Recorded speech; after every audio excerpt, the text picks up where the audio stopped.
everybody. This is Dr. Elisa Mendes with Denise Ramon. Great channeler, great healer, great soul. I just love Denise.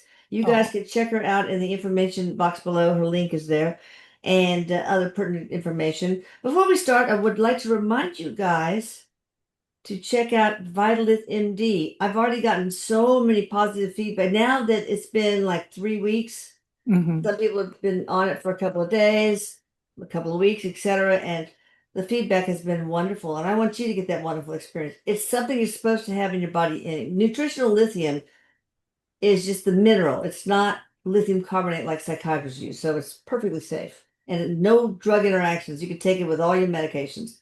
All right. awesome. Anyway, enough of that. Shameless plug. And we are Absolutely. going to interview Caesar Augustus.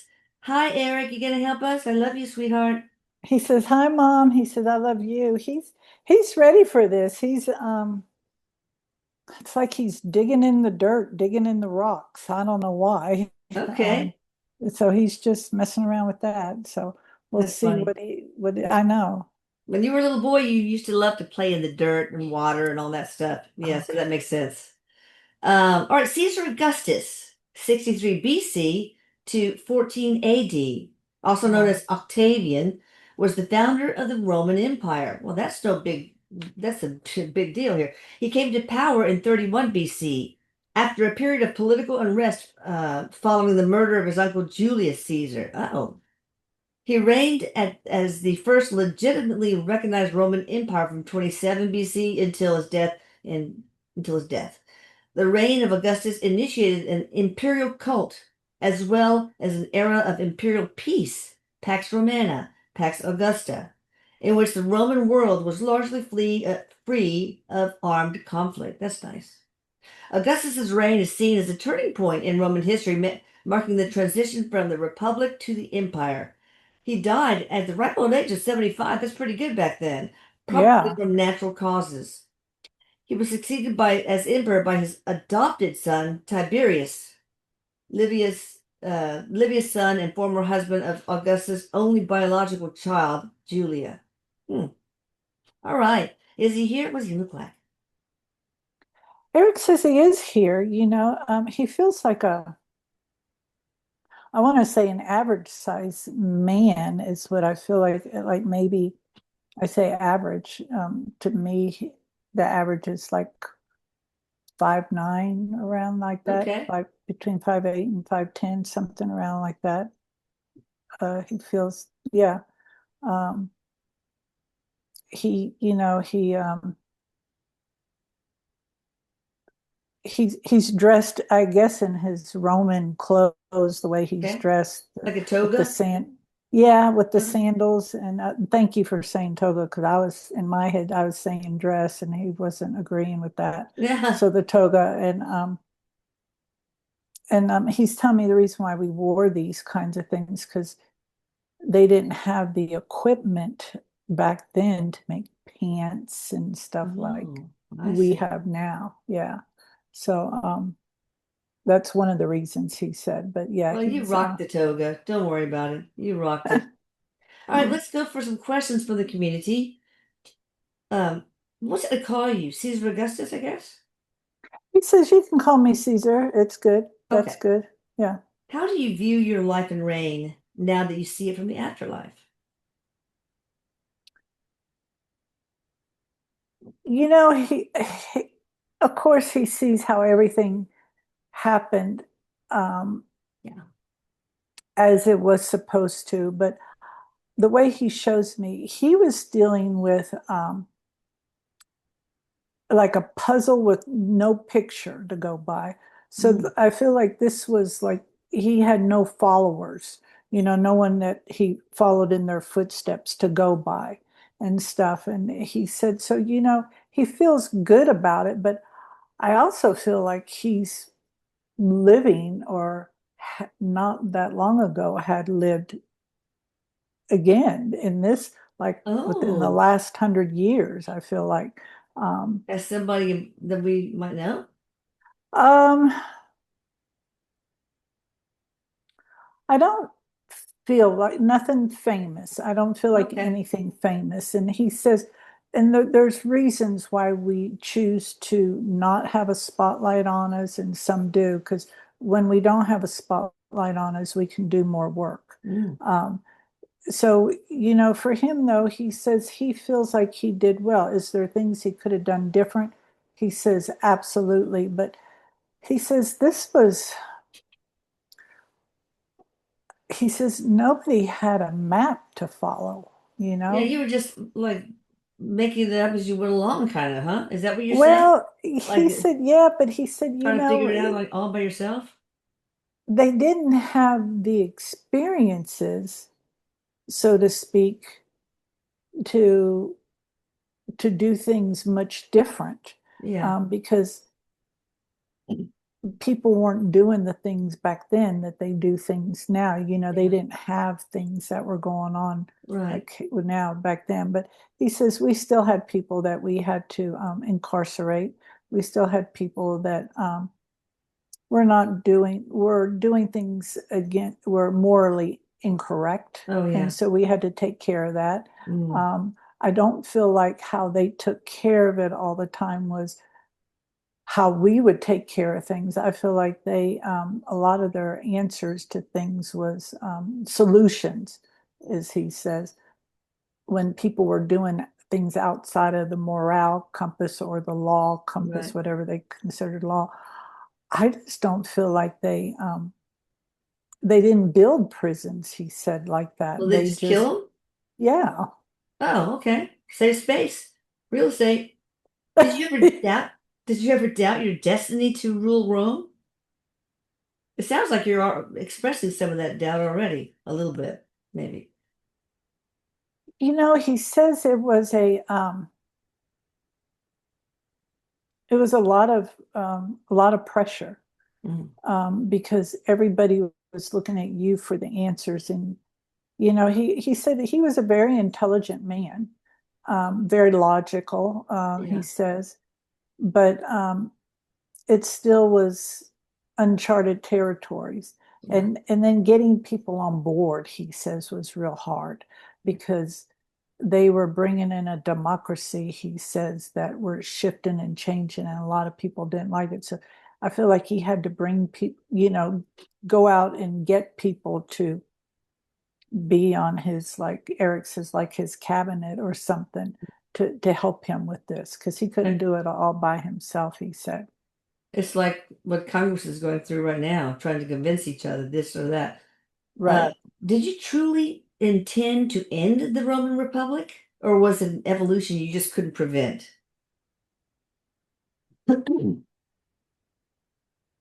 He says that was the route he was going for. Okay. Mhm. Well, do you feel your consolidation of power was necessary, or did it cost Rome its true republic? He's he said back then, well, he said it wasn't, he felt it was necessary because the way he shows me, it's like everything was scattered. And so he felt like he was bringing everything to order. Yeah. And Erik is asking him, do you really see that now as you brought everything to order? And he says, no, it, he wasn't bringing everything to order. He Oh, says it was more like an illusion oh, that he sees now. Um, uh, but Erik is saying, but at the time you thought that this is what you were doing. And he says, yes. okay. Many saw you as both a savior and a manipulator of Rome. How do you perceive that duality now? Hmm. He kind of laughs a little bit and he says, he kind of sits there with his legs crossed and he goes, well, I was a politician, even that's not what we would call it back then. Um, Yeah. but he had to do what he needed to do to bring the people on board. So he said yes.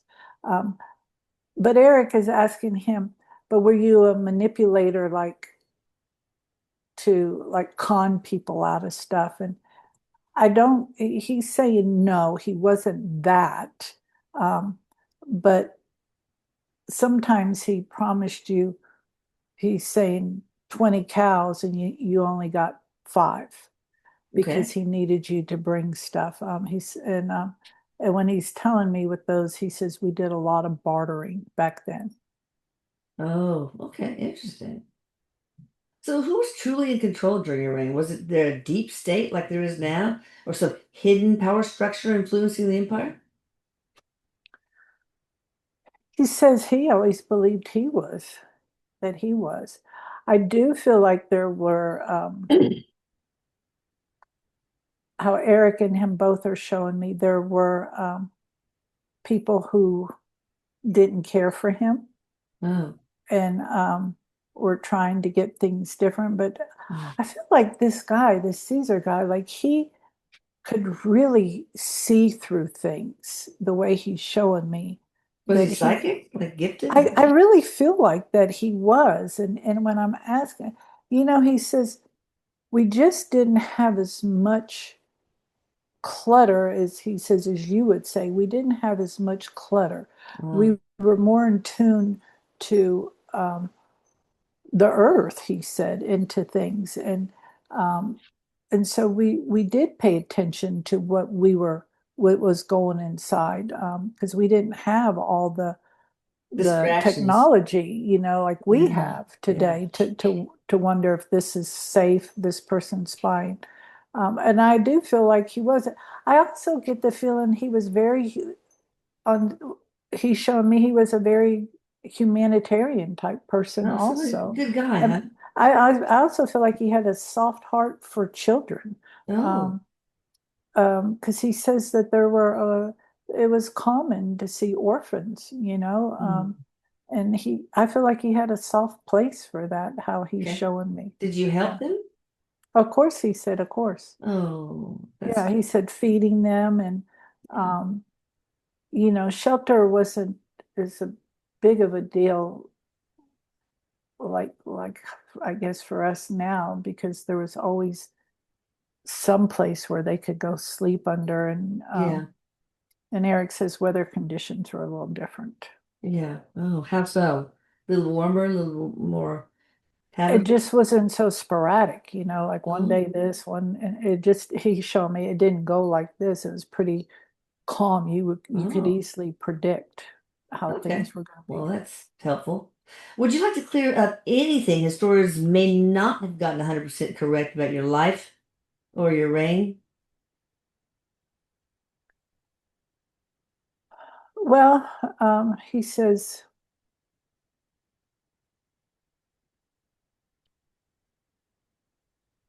he was about a humanitarian is what he says. Okay. Um, he did I feel like he was a very strict person, very Oh, strict.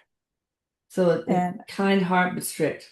yes, It's a I good don't feel combination. like I don't feel like he got second and third chances a lot of the times. Okay. Um, I feel like he was very direct on how he talked, so there was no misunderstanding. Um, is there anything he would like to clear up? Yeah. Um, I don't get that there is. And Okay. I'm asking Erik, is there anything that he would like to clear up? He's telling me he was a family man. Okay. Yeah. Well, let's see if any of those questions get into that. Oh, Okay. can you call in Julius Caesar and ask him what he thinks about how you avenged his murder? I didn't know that. Yeah, that's right. You did avenge his murder by killing somebody, Brutus or so. Julius Caesar? So Erik's So they're getting them. It's like they're opening up a door Oh, to let wow. him come in, but Come he's on here. in. He's here. Welcome to the party, Julius Caesar. He it's a very strong voice, and he says thank you. Mm, He feels honored to be here. He says thank you for asking about him. sure. So, what do you think about Augustus Caesar avenging your death? You thought that was necessary, a good thing? I mean, you're honored. What, give me a few adjectives. Well, and he has this like a sense of humor. Like I just feel like he had a sense of humor about him. Okay. which Eric says is kind of unusual, because everything was so serious back then. He's also come from a very practical standpoint, Julius Caesar. Like this had to be done Yeah. because you had to show examples. And he goes, this is one of the ways how you put fear into people so that they would start doing things different. Okay. And so it's like he says now it's not the solution, Yeah. but he says it was necessary. And I feel like it was necessary. The way Eric is explaining to me, it was necessary to keep peace. It's like Eric said, if he hadn't done that, then I feel like He would be everybody would have next. went crazy, Oh, like yeah. there would have been like Eric says, almost like riots, one side doing the other because they would see that they could get away with things. Yeah. Because not everybody liked Julia, obviously, and Yeah. not everybody liked Caesar. Augustus. Yeah, Caesar Augustus. Augustus. Not everybody liked them. Yeah. Um, so it's like they had to do this, Yeah. and They had to, there was a demand for justice. Is that what you're saying? In a way? In Eric order to says keep you the could peace? say that. Yeah, Eric said you could say Okay. that because they didn't have facilities like we have facilities, or even facilities back like they had in the early 1900s. So they Okay. had to show people these are the repercussions, Okay. What do you mean facilities? like places to house criminals. They didn't Oh, have jails, that prisons. much. Got it. They did have places, but they weren't packed with 5, 6, 7 people at a time. Okay. Okay. Does Julius Caesar have any regrets about you becoming his successor? That's both of you, I guess. Um, I get a no. I get a no. Okay. And when you ask that, I feel like from both of them, and Eric is saying there's been some controversy about those two being in power, so Okay. to speak, and stuff. But I get no. Okay. How did you truly feel, Augustus, about Julius Caesar? Was it admiration, ambition, rivalry? Yeah, so I get a sense like there was loyalty, and I feel like the loyalty was there because of family, Okay. and I feel like that was a big thread between them, was where the loyalty came from. Um, I get loyalty, is Okay. what I get. Yeah. How do you feel about Mark Antony and Cleopatra? What are your genuine feelings about those two?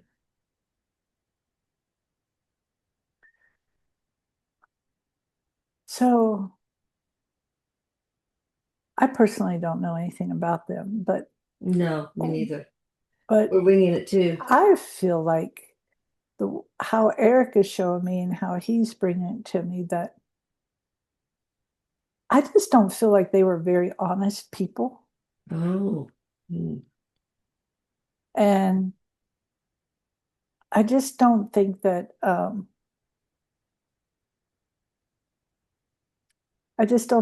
there was a lot of trust going on. I see. Okay. Persistent rumors claim that your wife Lydia poisoned you as a kind of assisted suicide. True, false? Maybe?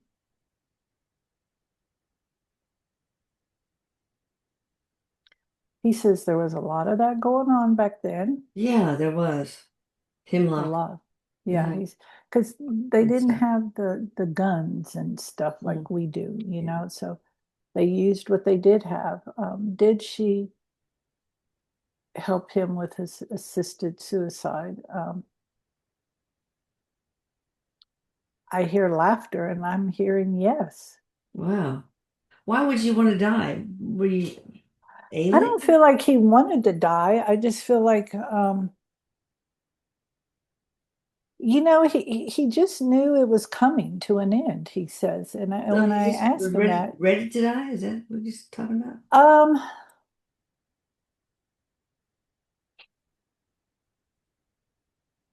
I don't, I don't get that he was ready to die, but he knew the end was coming. Oh, So I also feel like,